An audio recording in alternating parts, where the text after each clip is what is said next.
Welcome to episode 41 of the Various and Sundry podcast. I am your host, Matt Harmon, joined in virtual studio by my good friend, my colleague, my co-host, and the man who works tirelessly for the success of Grace College and Theological Seminary, the man, the myth, the legend, John Sloat. Doc, how's it going? It's going all right. We are back to our virtual studio for this week. Yeah, and maybe for the next couple of weeks. I don't know what the world changes so frequently. I just don't know what's going to be happening in 2 to 3 weeks. You know? Sure. Yeah, we are. On the is it the NFL injury reports that game time decision or day to day? Is that's more like the baseball injury reports, isn't it? Where it's like day to day. Yeah. Is the injury status? I feel like 2020 is very much a day to day kind of experience where we just don't know what's going to happen next. Yeah, absolutely. So, if you'd like to connect with us on the podcast, you can hit us up on Twitter at VNSPod. You can email the show, variousandsundrypodcast@gmail.com. You can check out our Facebook page. And we are excited to announce we had a new review on the podcast app and a new 5-star rating. So we are tickled that someone has taken the time to do that. Love it. We don't know who it is, right? We've determined that. We're not. Yeah, I don't. If we do know who this person is, their screen name is sufficiently opaque that we can't figure it out, which is fine. So in any case, let's just jump right into the sports world. We've got a big episode here, John. We've got a lot of ground to cover with our main topic. So we should probably, work through our sports update here. NBA finals have come to a conclusion, and for once, I feel like I need to make note of this on the record. One of my sports predictions was actually correct. I had Lakers in 6, and you did as well, I think. So, we can question whether or not we have the gift of prophecy on this podcast, and the answer is obviously no. But any thoughts you had on the NBA Finals as sort of putting a bow on this? Well, I think we learned that there are people who are truly LeBron haters out there, right?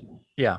What has happened, and the media, I think, fuels that by being LeBron lovers. Like they just ESPN is like in love with LeBron James, and even going to ESPN.com right now will show you that, like, oh my goodness, is LeBron the GOAT?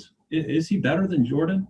And fueling that conversation, as well as saying, like, this was an impossible run for LeBron to do. And you just kind of go like, they were the 1 seed. This is what's supposed to happen. Right. Yeah, I though, in fairness, in the 8 sort of regular season games before the playoffs started in the bubble, the Lakers didn't exactly look like they had things going on all cylinders. So I think that led a lot of people to think that they weren't going to end up coming out of the West, let alone win the NBA Finals. But it was just such a bizarre season, obviously. Do you think the Heat would have come out of the East if this was a normal year? I don't think so.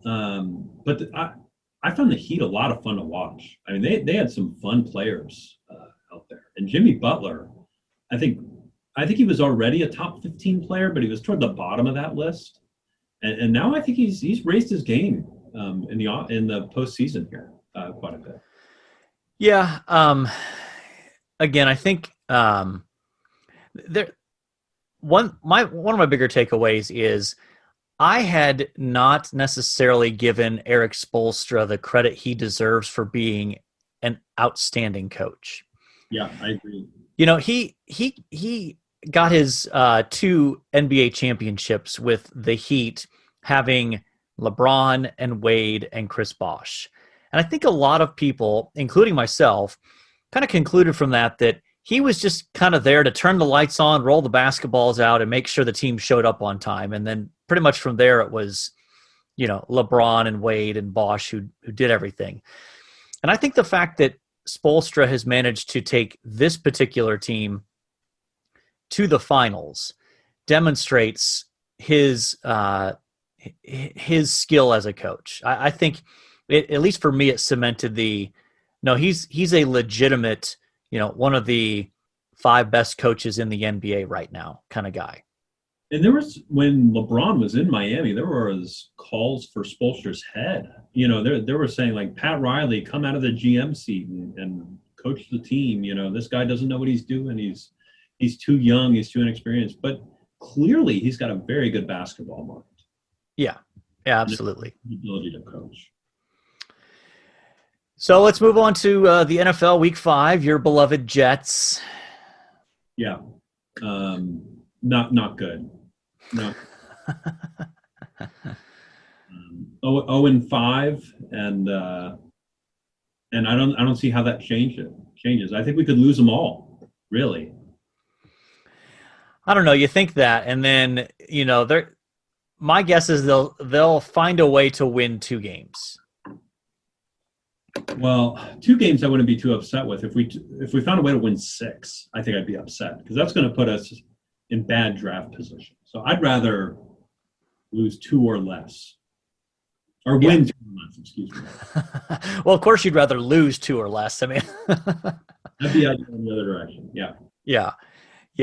The Browns have moved to 4-1 after their win over the Colts this weekend, and if that's not arguably one of the most 2020 things that the Browns are 4-1, then I guess that's your opinion, but it seems to fit with the confusing narrative of 2020. And I watched that game this week. They played a good Colts team. That's a solid team. And so, they seem to be the real deal. Well, I think that, the coaching changes made a big difference, obviously. But in the little bit that I've seen them, it seems like they've realized that their identity is running the football and then using play action and some other stuff to take big shots down the field. That they are most successful as a team that runs the football and doesn't expect Baker Mayfield to throw it 40-plus times in order for them to do well. Because if you put Baker Mayfield back there to throw it 40-plus times, he's going to make the mistake or two that's going to cost you the game, more times than not. Yeah, and even yesterday's game, which we're recording on Monday, so yesterday, Sunday, he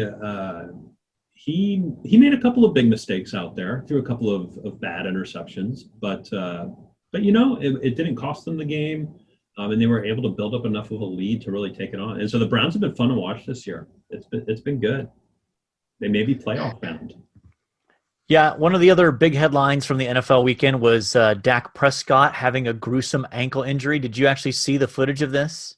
I did not. I did not want to see the footage. Yeah, I'm the same way. I don't go out of my way to see gruesome injuries. I don't understand people who do, quite frankly. So I have not gone out of my way to see its exact extent. But, the Cowboys are a bit of a dumpster fire themselves there, although they did come back to win against the hapless Giants. New York is just a dumpster fire for professional football. The city is. I think Buffalo's actually pretty good. The city, yeah. Buffalo's good, yeah. The city's bad at football, probably for the next several years. Yeah, and there were some COVID cancellations as well.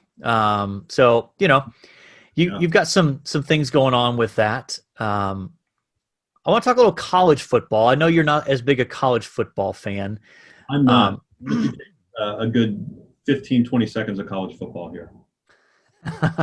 Oh, we got more than that.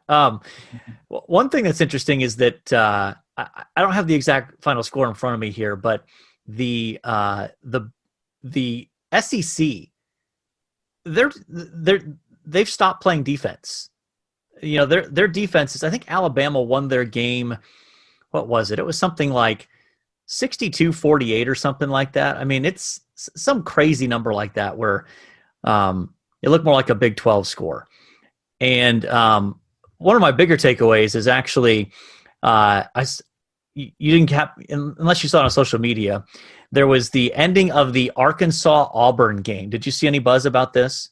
No, what happened? So Arkansas led most of the way. This is at Auburn. And Auburn's driving with like, I don't know, probably 30 seconds left. They're on the Arkansas like 20-yard line.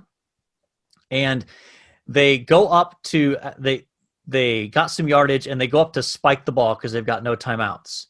So the Auburn quarterback fumbles the snap, picks it up, and then goes to spike it. And he actually spikes it backwards, like throws the ball backwards. Oh, so he's running back to pick up the fumble, grabs it, and just spikes it in front of him? Is that? Well, Is he dropped the snap. So it was an under center snap. It went right up to him, but he dropped it straight on the ground, reached down, picked it up, and then kind of turned backwards a little bit and threw the ball down to spike it basically backwards. That's a fumble. Yeah, exactly. But the officials blew it dead and called, and even though the ball rolled around a little bit and there was a reasonably clear recovery by Arkansas, like 7 yards back behind where the line of scrimmage was, but the officials blew it dead. They called intentional grounding because apparently the rule is if you fumble the snap, you can't spike it to kill the clock. So it becomes intentional grounding. But then they reviewed it to see if it was a fumble. And even though it was pretty clearly a fumble, they didn't overturn it. And as a result, Auburn kicks the winning field goal. So Arkansas kind of got hosed. Not that I care, but I just, bad officiating always just is fun to talk about. Well, I'm sure Razorback Nation, that's a big listener to this podcast, very upset. Indeed. Stronger against Auburn. Yeah. One of the other big headlines, Oklahoma and Texas went to 4 overtimes, and Oklahoma prevailed in that. Since both Oklahoma's got 2 losses, Texas has 2 losses, they're now irrelevant for the college football playoff. So Major League Baseball playoffs are also in the league championship series. And your Mets are not participating in this, correct? No. We took the playoffs off. Okay. Yeah. Okay. Good. Yeah. Dodgers, Braves in the NL, and Astros, Rays in the AL. And is anybody outside of Houston rooting for the Astros? I question whether some people inside of Houston are rooting. Yeah, it's a mess, and that would be. I think that'd be a bad look for Major League Baseball if the Astros win. It'd be bad. It'd be real bad, but it shows that it was not a total fluke. That there is some skill there. And I think baseball's probably a little bit happy that they're playing well, and it's not just they're complete trash all year. But I think baseball's ready for them to lose and be out. Yeah, though. Yeah. Anyway, what a mess. A Dodgers-Astros World Series would be very exciting. Yeah, it would be. That's for sure. That's for sure. Thrown at each other all the time. So, speaking of very exciting, we have moved now to our topic for the day. Okay. And it is none other than you, John Sloat. Yeah. So, I've got some questions that we're going to try to help our audience just kind of get to know you a little bit better. And part of the ground rules are that you cannot answer no comment. That makes for bad radio. So let's start with some softballs here, or at least maybe some batting practice fastballs. How's that? Some batting practice fastballs. All right. So let's start with tell us a little bit about your family background here. Tell us about your family. Yeah. So my mom is a Buckeye. She's from the Dayton, Ohio area. Went to Grace here, and then moved out to Long Island after she graduated, and met my dad as he was finishing up college at Long Island University. There in New York, and that's where I was born and grew up a little bit till I was 7. My parents had all their kids there on Long Island, so my two brothers both born there, and then we moved around quite a bit. We hit several different cities, and yeah, moved around quite a bit. Probably every 3 to 5 years we were moving. Yeah, I think outside of someone who was a military kid, you've moved more than any other person as a kid that I know. Yeah, we lived in like 4 or 5 different cities and 7 or 8 different houses at different times, which frankly I didn't know was weird. It was just pretty normal. Where it was like, oh yeah, we've been here about 4 years. And the concept of growing up in the same house your whole life was foreign to me until I got to college and realized that's what most people have done in the Midwest, particularly. Gotcha. So, what was the best part of moving around as much as you did as a kid? Um, yeah, I mean, seeing different. Well, from a sports perspective, it was really interesting to just see what different areas of the country really valued. So when we were living in Long Island, I remember getting on the bus to go to kindergarten, and everybody's talking about the Knicks. This would have been, goodness, 93, 94, some really excellent Knick teams. Yeah. Everybody was on the bus talking about the Knicks. I moved to Charleston, South Carolina, and they had rivalry day, which I didn't know what that meant, but they're talking about college football rivalry. And it was, during the Clinton administration when everybody had to wear school uniforms. And so they had the day where you didn't have to wear it. You could wear your favorite team. And I'm wearing Jets gear or Mets gear or Knicks gear or something. And everybody's either Gamecocks or Clemson. And that was the big thing. And then lived in Chattanooga for a while. And of course the Tennessee Orange was huge, and then Pittsburgh with just the Steelers. They don't care about anything else, just the Steelers. Yeah. So yeah, it was fun to move around and see that from a sports perspective, but just to learn maybe a little bit about the different parts of our country based on where you live. I had very different classes, very different people, very different demographics that I was with during those times. So it was fun to see that the diversity of our nation, at least on the East Coast. Yeah. So then what was the worst part of moving around so much? I don't have any. I mean, the longest place I've ever lived is here in Warsaw, Winona Lake, and so I don't have friends that are more than the time that I've lived here. So, some people have friends or people they've known since they were in kindergarten. I just frankly don't have those. I've connected with a few on Facebook, but that's probably the weirdest thing. But yeah, nothing.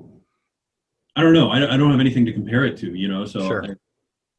But I don't have like oh man, I'm from such and such a place. And in fact, my parents moved after I went to college, and I didn't even have a bedroom at my parents' house, which isn't a big deal, right? They moved. Me and my other brother went to college, so they were downsizing a little bit. So yeah. And your parents have continued to move. They're still pretty much on the 3 to 4 year cycle. Yeah. Let's see, since I've graduated high school, I'll start there. Once, twice, 3, 4. They're on their 5th house since I graduated high school. Gotcha. Okay.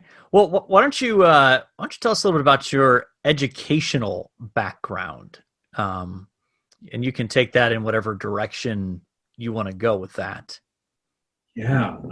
Educational background. I mean, you're a very well educated man. I've got a couple of letters. behind the name, I suppose. Yeah. But yeah, went to Grace here, and got my bachelor's. Eventually, ended up through a series of events getting my MDiv here at Grace, which was another 3 years. Got that in 2012. I finished that degree. Yep. And then trying to dip the toe into whether I wanted to do PhD work or not, I went down to Southern Seminary and got a THM. Your year of exile. Yeah. Yeah. My year of exile, or my year abroad, as I call it. My year abroad in Louisville, Kentucky. And each place was super helpful, informative, and made some tremendous friends along that path, including yourself. And yeah, it's been great. Now the funny thing is you call me a very educated man. I have to do a double take because I think I'm the least educated person in our office suite here. I think most other people at least most people have a PhD if you just do a tour around. But compared to the general, I'm more educated. Yeah.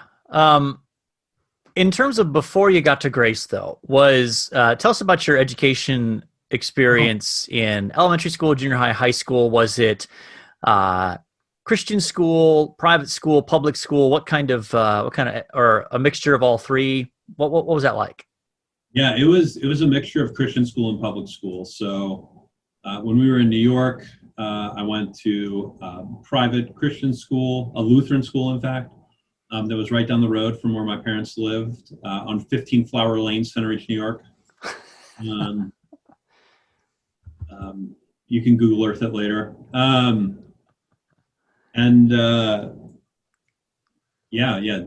was there, and that was a great school. It was a small school. It was a startup, and it's grown to huge. I went to they had a lot of D1 basketball recruits coming out of that school all of a sudden, out of this tiny little Lutheran school in Center Ridge, New York. And then public school in South Carolina, which was a trip. At the time, it was like Alabama, South Carolina, and Arkansas were all fighting for the worst schools in the country. and I remember they would wheel in these trailers for us to do school in when I was in, third, fourth, and fifth grade, I believe. And we would get these trailers, and they were old beater trailers. And they all had air conditioning. But I remember on more than one occasion, just random things happening. Like all of a sudden, we'd all get evacuated from the trailers, brought inside. Well, one of the trailers, the air conditioner unit, because of South Carolina, caught on fire, and the trailer was on fire, and they were having I also remember being there just in the pouring rain and seeing mold grow down the inside of the doors of the trailer. I mean, these things were a mess. And I remember thinking, oh yeah, South Carolina has the worst schools in the country, one of the worst schools and school systems in the country. And then moving to Tennessee, did private school there at probably a little bit more of a wealthy private school. There in Chattanooga, Tennessee, and then Pittsburgh went to another private school that was probably a bit more poor. So, but for the most part, private Christian education. But I, except for that 1 year in South Carolina, which is like everybody's religious in the South, that sort of feel. So it kind of felt like we still talked about Christianity and faith at the time. Yeah. From what I remember. So here's a question. These next two questions are actually from listeners. Okay. Well, let's start with some of your favorite classes that you have taken in your educational experience. Okay. Favorite classes. Probably the most formative class for me. I took a class on Galatians my junior year of college with a name from the past year for you, Ed DeZago. And I think that really formed me in getting me to slow down in reading scripture. I think before then I had been reading pieces and trying to feel good about it, or, just read it without connecting it to the rest of the argument or anything. And that was just really impactful for me because he really made us sit down and I want you to write down what Paul's trying to do throughout the letter. And that was hard.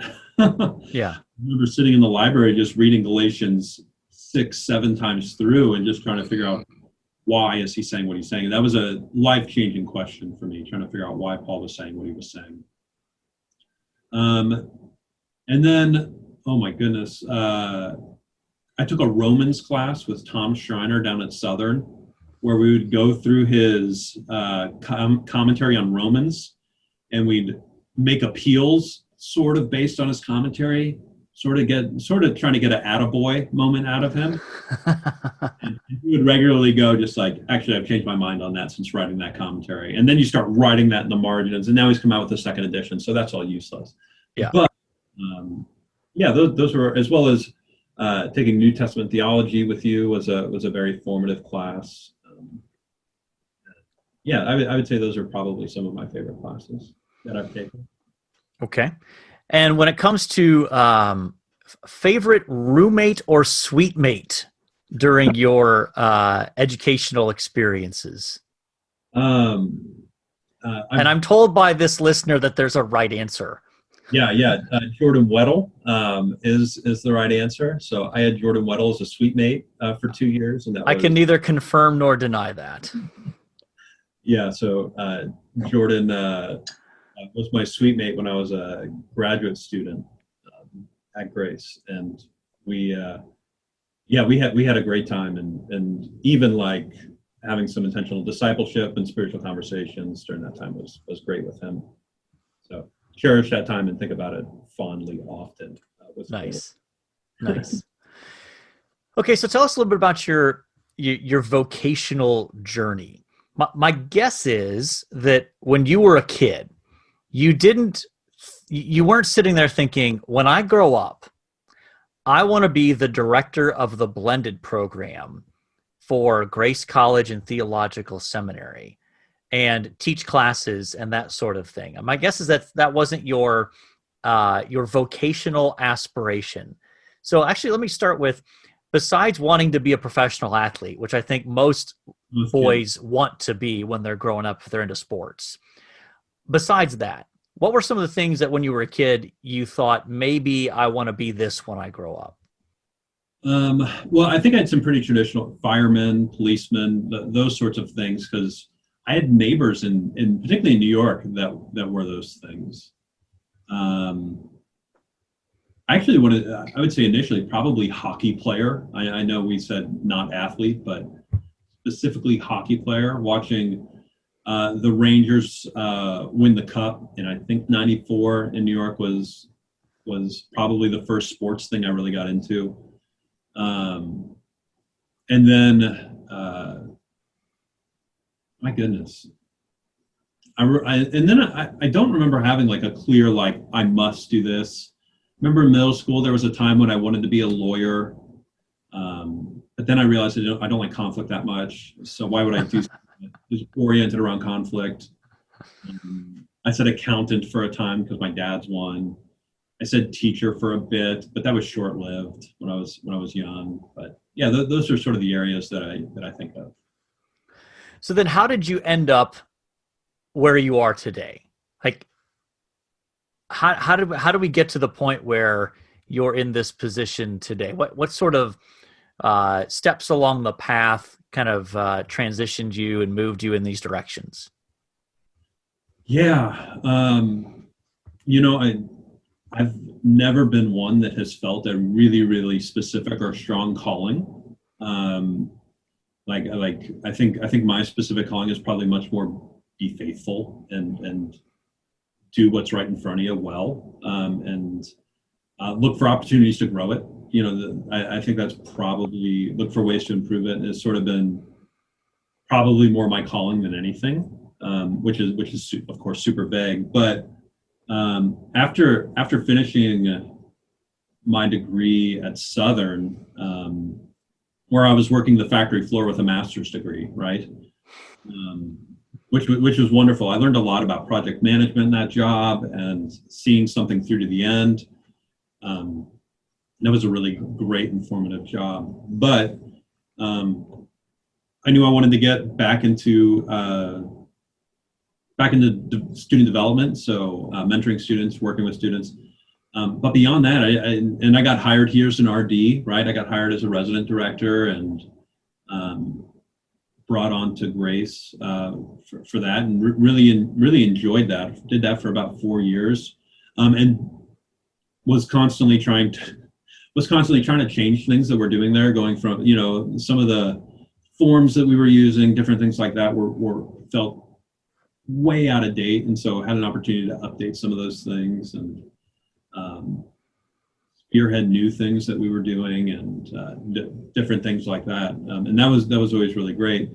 And my plan was that I was going to do that for 4 years, and then I was going to look for another job in just about anything.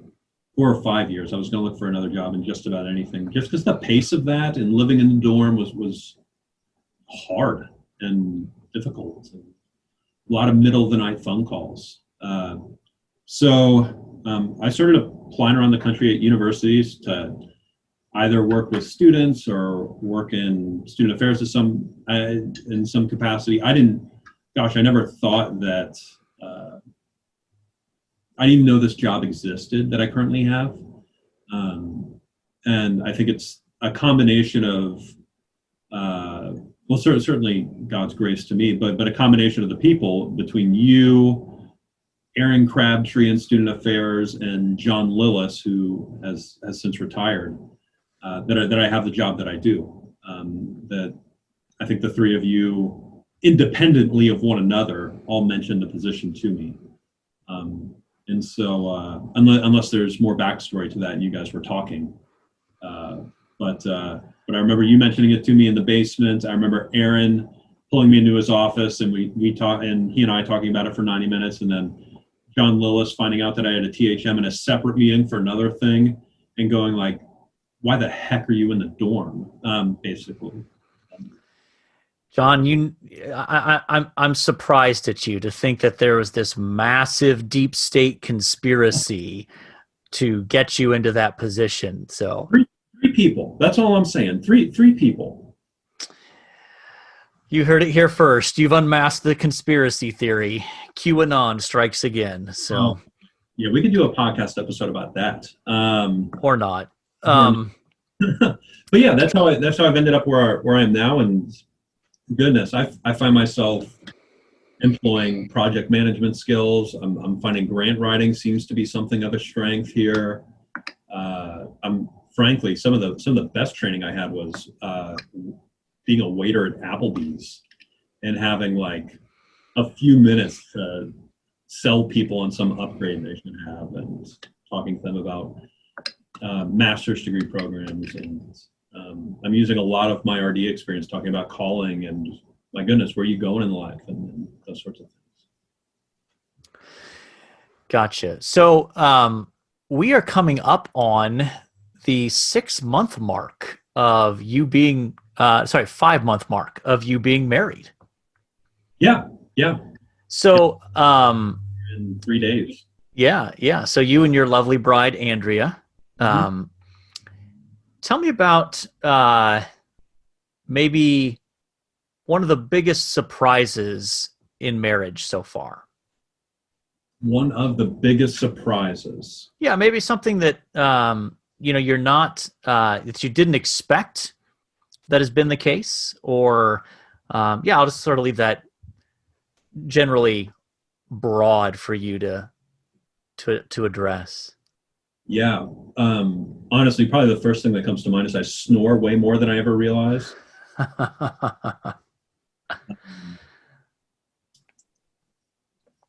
Yeah, that's probably the thing that I noticed the most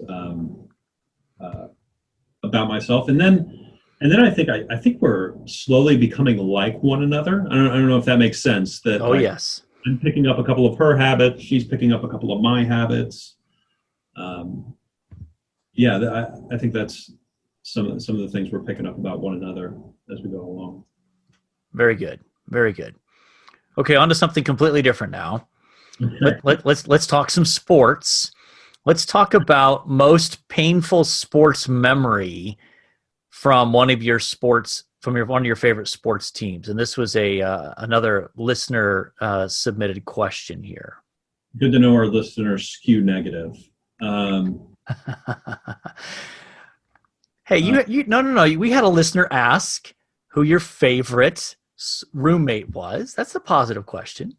I know, but he was the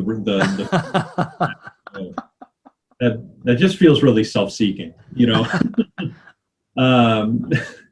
Hey, I report, you decide. That's how I'm rolling here. My goodness, most painful sports memory. Probably the one that I tweeted the most about was the butt fumble that happened on Thanksgiving a few years ago. Watching Mark Sanchez fumble that ball and then having to watch it every Friday on SportsCenter for the next, I think, year or two. At least, yeah.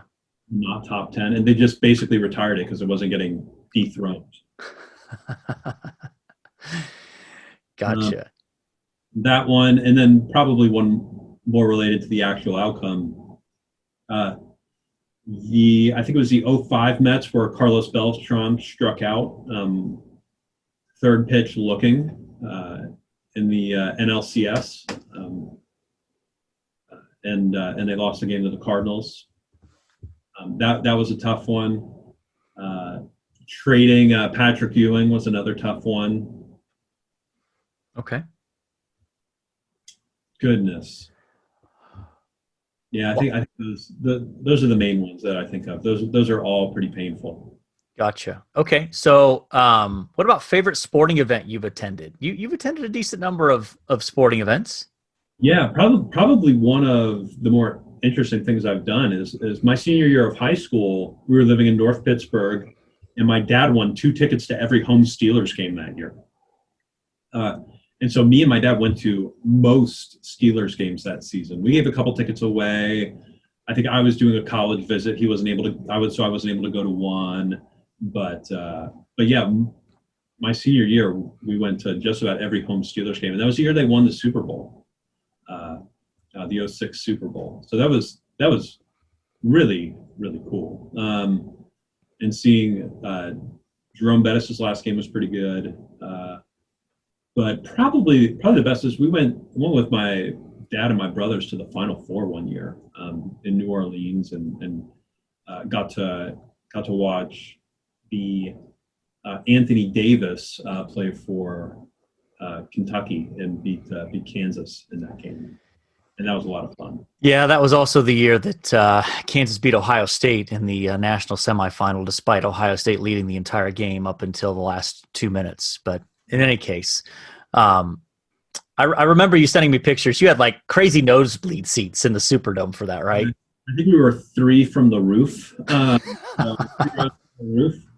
It was to the point where I could not see the nets on the court. Like you could see the orange stood out enough that you could see that, and the microphones were hooked up right underneath the hoop, so you could hear it swish or go in, but you could not hear.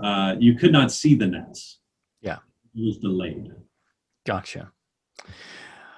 Okay, so this might have to be our last question based on time here, but I had to get to it. I need you to name something specific that you disagree with Tim Keller about besides baptizing babies. Okay, two things. And they're really nitpicking, and you wouldn't know them unless you went to his church in New York. He does not allow coffee in the sanctuary. I know. And the people were very gracious there with me. But I was walking around New York City. I had a backpack on. I was not dressed for Presbyterian church at all. And I just walked in with my big cup of Dunkin' and just walked up to the balcony and looked at the bulletin. And on the bulletin, no joke, like in 2 or 3 different places, it said no food or drink in the auditorium. And I just kind of went, maybe I'll just wait it out. And then somebody came to me and asked me to remove it. Wow. A little intense from my perspective, but I'm just a freewheeling Baptist here. So, and then the other thing that I disagree specifically with Concordo, he sells his sermons. Like he does not just simply give them away. He gives lots of them away. But he does sell his sermons, and I think that's weird. I don't like that. Okay. All right. I'm glad we got a substantive disagreement out of that besides just the coffee thing. Okay. Yeah. I don't like that he sells his sermons. Yeah. I don't know if that's substantive enough for you, but Show's about you today, John. So it's okay. Well, I did have some more questions, but I think in the interest of time, we probably need to move on to our athlete. We are at episode 41. So why don't we talk through our athlete here, John? Get us started. yeah. So Dirk, the big German from the Dallas Mavericks, Does he have a last name, John? Nowitzki. That W sound is a V sound in German there. So Nowitzki. Nowitzki, that's my bad. I try not to pronounce German last names. Tom Seaver, Tom Terrific, the legendary Mets pitcher. And then I don't recognize this guy, Wes Unseld. Yep. Well, Wes Unseld was an NBA player, actually maybe even ABA player back in the 70s. I think it was either the ABA or the NBA MVP a couple times, won a couple of titles, I think, at least one. Played for the Washington Bullets, as they were known back in the day. Yeah. So, and then our Ohio State athlete is Keith Byers, a legendary running back for the Buckeyes in the early 80s, 82 to 85, and was actually the runner-up for the Heisman in 1984. Great pass receiver out of the backfield and a strong, powerful runner. So, nice. All right, John. I know we have to. I think people basically know what I'm about here, but I'll go Tom Seaver. Yeah. See, I would go Dirk Nowitzki. Not that Tom Seaver's not great. I mean, he was obviously instrumental in the as part of that '69 Miracle Mets team. Had a long. I mean, he probably did he win over 300 games in his career? Probably, right? 311. Yep. Okay. ERA under 3. Yeah. So I would not say that's a bad pick by any means. I probably lean towards Nowitzki just because I think he was the first big international player who was who's basically a 7-footer, but was a knockdown shooter and was a dominant player and paved the way for a lot of the athletic bigs that you see in the NBA today from overseas. But since it is the John Sloat episode, I feel like I should defer to you. Well, we'll go Tom Terrific then. Okay. Tom Terrific. Tom Terrific it is. 2.86 ERA. 76 hit by pitches. Yeah. Okay. All right. One thing you liked. This weekend, my good friend Pat Lobes had a fall party. So a bunch of people from his neighborhood and some friends gathered at his house to enjoy just a lot of desserts, a lot of soup, a lot of flannel, a lot of fallish. So that was a super enjoyable party, and Pat's been trying to get me to come to this thing for years, and I've never gone, and this was my first time going, and it was great. Gotcha. So I posted this on Facebook yesterday, but yesterday was a big, kind of big day in the Harmon household for two reasons. The first is that it marked it was 25 years ago yesterday that I proposed to Kate, and she said yes. Actually, technically speaking, when I asked her to marry me, she said, "Did you ask my dad?" Which I hadn't. So that created a little bit of a stir. But my response was, after she had said, "Did you ask my dad?" I said to her, "No, I asked you a question first that you need to answer." So it worked out. It's been a good 25 years since that date of proposal. Okay. And then it was also significant yesterday that we sent off our oldest son, John, down to the Indianapolis area to start a new job. And so moving out for your first sort of post-college kind of, full grown-up adult job, that feels a little weird to be at that stage of life where we're sending out our oldest to do that. So it is pretty exciting to put everything you own into one car and just drive somewhere with it. You know what I mean? Like there's a very American experience-y about it, where you just throw all your clothes, maybe a piece of furniture or two into the car and just drive. Yeah. Yep. He packed up the car, and I think this upcoming weekend I'll probably be taking maybe some furniture down, like a bed, to help him out. But yeah, it doesn't seem like I'm old enough to be at that stage of life, but here I am. So are we ready to call mission accomplished here, John? I think so. I think we're ready to wrap this bad boy up. Yeah. So we have only scratched the surface with the depths of John Sloat, but we're both busy people. And next week, send in your questions. We'll be doing the same thing for Doc Harmon. So okay. Yes, the tables will turn. So that may explain some of the kid glove treatment I gave to John today, not asking too many probing questions, trusting that he will go and do likewise next week. So, I think let's call it mission accomplished. Ready, John? Yeah, I think so. Okay. All right. So all that's left to say is until next time, the Lord bless y'all real good. Later.